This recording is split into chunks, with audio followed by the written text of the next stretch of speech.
ہیں اسپورٹس کی جانب۔ ایف سی پورٹو نے اسپورٹنگ لزبن کو شکست دے کر پرتگال لیگ کپ جیت لیا۔ میڈیا رپورٹس کے مطابق ایف سی پورٹو نے پرتگال لیگ کپ کے فائنل مارکے میں اسپورٹنگ لزبن کو 2-0 گول سے شکست دے کر ایونٹ کا ٹائٹل اپنے نام کیا۔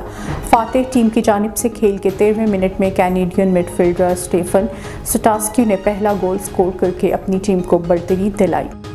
روسی باکسر آرٹو بیٹر بیف نے اپنے برطانوی حریف فائٹر انتھونی یارڈے کو شکست دے کر لائٹ ہیوی ویٹ ٹائٹلز کا دفاع کرنے میں کامیاب ہو گئے۔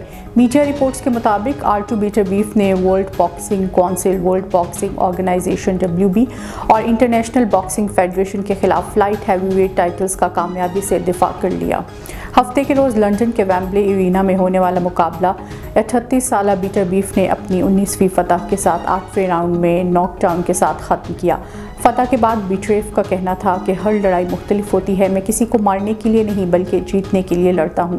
اپنے حریف کی جانب سے کیے جانے والے ہر وار کے لیے مکمل تیار تھا، مجھے امید ہے اس کا مستقبل اچھا ہوگا۔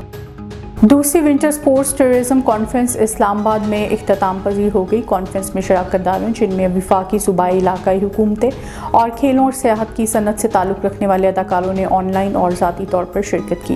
کانفرنس کا مقصد عوام میں ونٹر سپورٹس ٹورزم کانفرنس کی اہمیت کو اجاگر کرنا اور ایسے سیاحوں کے لیے سروس کے معیار کو بہتر بنانے کے لیے خدمات فراہم کرنے والوں کو راغب کرنا تھا۔ الپائن کلب آف پاکستان کے صدر ابو ظفر صادق نے کھیلوں کا سیاحت کا تصور متعارف کرایا۔ ابو ظفر صادق نے مختصر تاریخی پیش رفت کو مد نظر رکھتے ہوئے 1 دہائی قبل الپائن کلب آف پاکستان کی جانب سے نیشنل سنو ہائیکس کے تعارف کی عکاسی کرتے ہوئے ونٹر سپورٹس فیڈریشن کے کردار کو سراہا۔ انہوں نے اسٹیک ہولڈرز کے درمیان ہم آہنگی پیدا کرنے اور طویل مدتی استحکام اور موسم سرما میں غیر ملکی سیاحوں کو راغب کرنے کے لیے حکمت عملی بنانے کی ضرورت پر زور دیا۔ کانفرنس کے آخر میں ایکسپو کا بھی انعقاد کیا گیا، جس میں سیاحت کی صنعت سے متعلق تصاویر، کلپس، ولاگز، ڈاکومنٹریز اور اشتہارات کی نمائش کی گئی، جسے شرکاء نے بہت سراہا۔